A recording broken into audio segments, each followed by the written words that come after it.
وأضاء للدنيا طريقا مشرقا وهدى من الرحمن يهدينا به للصالحات وللمكارم والتقى. السلام علیکم ورحمۃ اللہ وبرکاتہ. بسم اللہ الرحمن الرحیم. الحمد للہ الذی نزل الفرقان علی عبده لیکون للعالمین نذیرا والصلاة والسلام علی نبینا محمد وعلی آلہ وصحبہ اجمعین. اما بعد. رب اشرح لی صدری ویسر لی امری واحلل عقدۃ من لسانی یفقہوا قولی. شروع کرتی ہوں اللہ کے نام سے جو بڑا مہربان نہایت رحم کرنے والا ہے. انشاءاللہ آج کے درس نمبر 184 میں سورۃ الملک آیت نمبر 16 سے آیت نمبر 18 تک کی شرح اور ترجمہ سماعت فرمائیں گے. تو شروع کرتے ہیں. اعوذ باللہ من الشیطان الرجیم. أأمنتم من في السماء أن يخسف بكم الأرض فإذا هي تمور. کلمت أأمنتم میں یہاں حمزہ ہے اور اس کے بعد الف ہے، تو یہاں جو کہ دو حمزہ ہے لہذا ہم یہ دونوں حمزہ کو برابر سے ادا کریں گے. پھر یہاں نون ساکن ہے اور اس کے بعد حرف تا آتا ہے. تا حروف الاخفاء میں سے ہے اور اخفاء کا معنی ہے چھپا دینا، لہذا ہم نون ساکن کو چھپاتے ہوئے اور غنہ کے ساتھ یہ حکم کو ادا کریں گے. آمنتم. آخری میں میم ساکن ہے، پھر حرف المیم ہے کلمت من، کیونکہ یہاں حکم ہے ادغام، اور ادغام کا معنی ہے حرف کو حرف میں داخل کرنا. تو ہم پہلے میم کو دوسرے میم میں ملا کے ایک ہی میم غنہ اور تشدید کے ساتھ پڑھیں گے. آمنتم من. کلمت من کے آخری میں نون ساکن ہے، پھر حرف الفا ہے کلمت فی. فا حروف الاخفاء میں سے ہے، لہذا ہمیں یہ حکم کو غنہ کے ساتھ ادا کرنا ہے. کلمت السماء میں کیونکہ سین پہ تشدید ہے لہذا ہمیں دو حرف کے برابر سین کو پڑھنا ہے، کیونکہ تشدید کی اصلیت دو حرف ہے. جیسا کہ یہاں حرف سین ہے تو یہ دو سین ہے، سین ساکن اور سین متحرک. پھر یہاں الف پہ مد کا علامہ ہے، یہ مد واجب متصل ہے، اور مد واجب متصل کا معنی ہے کہ حرف المد اور اس کی وجہ جو کہ حمزہ ہے دونوں ایک ہی کلمہ میں ہو. اس مد میں ہم اپنی آواز 4 مد کے برابر لمبی کریں گے. کلمت ان کے آخری میں نون ساکن ہے، پھر حرف الیا ہے کلمت یخسفہ میں. یا حروف الادغام بغنہ میں سے ہے، لہذا ہم یہ حکم کو غنہ اور تشدید کے ساتھ ادا کریں گے. ان یخسفہ. کلمت یخسفہ میں حرف الخاء کی ادائیگی حلق کے اوپر والے حصے سے ہے، کیونکہ خاء حروف تفخیم میں سے ہے، لہذا ہمیں یہ حرف کو بھاری آواز میں پڑھنا ہے اور اس پہ جزم ہے، لہذا ہم حرف الخاء کو ظاہر کریں گے. کلمت بکمو کاف پہ اور میم پہ دونوں پہ پیش ہے، لہذا ہم یہ دونوں پیش کو برابر سے ادا کریں گے. کلمت الارض میں حرف الراء ہے، یہاں را کا حکم ہے تفخیم کیونکہ اس پہ جزم ہے، لیکن اس کے پہلے والے حرف پہ الف پہ زبر ہے، لہذا ہم حرف الراء کو بھاری آواز میں پڑھیں گے. آخری میں یہاں حرف الضاد ہے. ضاد کی ادائیگی زبان کے کروٹ اور اوپر کے داڑھوں کی جڑ سے ہے. ضاد حروف التفخیم میں سے ہے، تو ہم یہ حرف کو بھاری آواز میں اور منہ پھلا کے پڑھیں گے. کلمت فَإِذَا میں دال کی ادائیگی زبان کے سر اور اوپر والے دانتوں کے اندرونی کناروں سے ہے. کلمت ہیا میں ہا کے نیچے زیر ہے اور یا پہ زبر ہے، تو ہمیں یہ دونوں حرکات کو برابر سے ادا کرنا ہے. کلمت تمور کے آخری میں حرف الراء کا حکم ہے تفخیم، لہذا ہم یہاں حرف الراء کو موٹی آواز میں پڑھیں گے. أَأَمِنْتُمْ مَنْ فِي السَّمَاءِ أَنْ يَخْسِفَ بِكُمُ الْأَرْضَ فَإِذَا هِيَ تَمُورُ. أَمْ أَمِنْتُمْ مَنْ فِي السَّمَاءِ أَنْ يُرْسِلَ عَلَيْكُمْ حَاصِبًا فَسَتَعْلَمُونَ كَيْفَ نَذِيرٌ. کلمت یہاں میم ساکن ہے، لہذا ہمیں میم کو ظاہر کرنا ہے.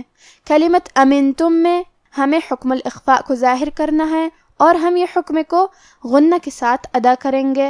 کلمت یرسلہ میں یہاں بھی حرف الرا کا حکم ہے تفخیم، لہذا ہمیں را کو موٹی آواز میں پڑھنا ہے۔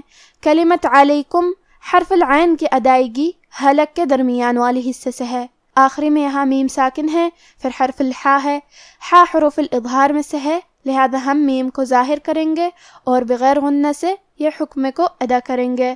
کلمت حاصبہ میں حرف الحا کی ادائیگی حلق کے درمیان والی حصے سے ہے، اور کیونکہ اس کے بعد مد الف ہے، مد الف اپنے پیچھے والے حرف کا حکم لیتا ہے تفخیم میں اور ترقیق میں، تو کیونکہ اس کے پہلے حا کا حکم ہے ترقیق، تو ہمیں حا کو اور مد الف کو ہلکی آواز میں پڑھنا ہے، حاصبہ۔ کیونکہ صاد حروف التفخیم میں سے ہے تو ہم صاد کو بھاری آواز میں اور منہ پھلا کے پڑھیں گے۔ با پہ تنوین زبر ہے، پھر حرف الفا آتا ہے کلمت فستعلمون میں، یہاں حکم ہے اخفاء، لہذا ہم یہ حکم کو غنہ کے ساتھ ادا کریں گے، لیکن ہم کلمت حاصبہ پہ رکتے ہیں تو اس پہ مد الف سے رکیں گے۔ کلمت فستعلمون میں حرف العین پہ جزم ہے، لہذا ہمیں عین کو ظاہر کرنا ہے۔ کلمت نذیر میں آخری میں یہاں را کا حکم ہے ترقیق، لہذا ہم حرف الرا کو پتلی آواز میں پڑھیں گے۔ ام امنتم من فی السماء ان یرسل علیکم حاصبا فستعلمون کیف نذیر وَلَقَدْ كَذَّبَ الَّذِينَ مِن قَبْلِهِمْ فَكَيْفَ كَانَ نَكِيرٌ۔ کلمت وَلَقَدْ میں حرف القاف ہے اور قاف کی ادائیگی زبان کے جڑ اور تالوں کے نرم حصے سے ہے، قاف حروف التفخیم میں سے ہے، لہذا ہم یہ حرف کو موٹی آواز میں پڑھیں گے۔ کیونکہ یہاں دال پہ جزم ہے، لہذا ہمیں دال کو قلقلہ سے پڑھنا ہے، اور قلقلہ کا معنی ہے حرف ساکن کو ہلانا، تو ہم دال کو ہلاتے ہوئے یہ کلمہ کو پڑھیں گے۔ وَلَقَدْ کلمت کذبہ میں دال پہ تشدید ہے، لہذا ہمیں دو حرف کے برابر دال کو پڑھنا ہے۔ کلمت الذین میں بھی حرف اللام کی تشدید کو ظاہر کریں گے۔ کلمت من کے آخری میں نون ساکن ہے، پھر حرف القاف ہے۔ کلمت قبلہم قاف حروف الاخفاء میں سے ہے، لہذا ہم یہ حکم کو غنہ کے ساتھ ادا کریں گے، کیونکہ قاف حروف التفخیم میں سے ہے اور غنہ اپنے اگلے والے حرف کا حکم لیتا ہے تفخیم میں اور ترقیق میں، لہذا ہمیں یہ غنہ کو بھاری آواز میں ادا کرنا ہے۔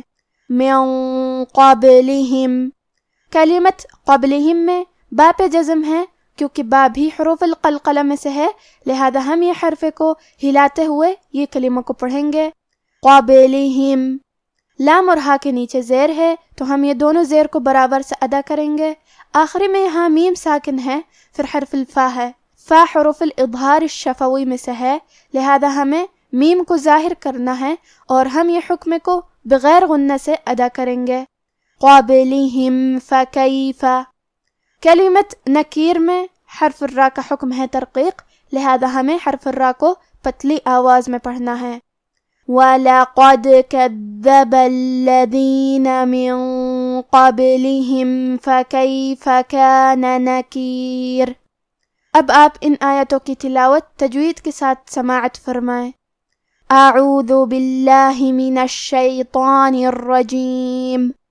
أَأَمِنْتُمْ مَنْ فِي السَّمَاءِ أَنْ يَخْسِفَ بِكُمُ الْأَرْضَ فَإِذَا هِيَ تَمُورُ أَمْ أَمِنْتُمْ مَنْ فِي السَّمَاءِ أَنْ يُرْسِلَ عَلَيْكُمْ حَاصِبًا فَسَتَعْلَمُونَ كَيْفَ نَذِيرٌ وَلَقَدْ كَذَّبَ الَّذِينَ مِن قَبْلِهِمْ فَكَيْفَ كَانَ نَكِيرٌ۔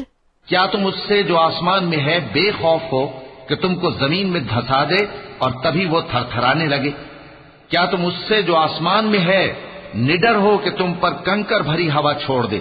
سو تم عنقریب جان لوگے کہ میرا ڈرانا کیسا رہا، اور جو لوگ ان سے پہلے تھے انہوں نے بھی جھٹلایا تھا، سو دیکھ لو کہ میرا کیسا عذاب ہوا۔ آج کا ہمارا درس یہیں ختم ہوتا ہے۔ سبحانک اللہم و بحمدک، اشہد ان لا الہ الا انت، استغفرک و اتوب الیک۔ والسلام علیکم ورحمۃ اللہ وبرکاتہ.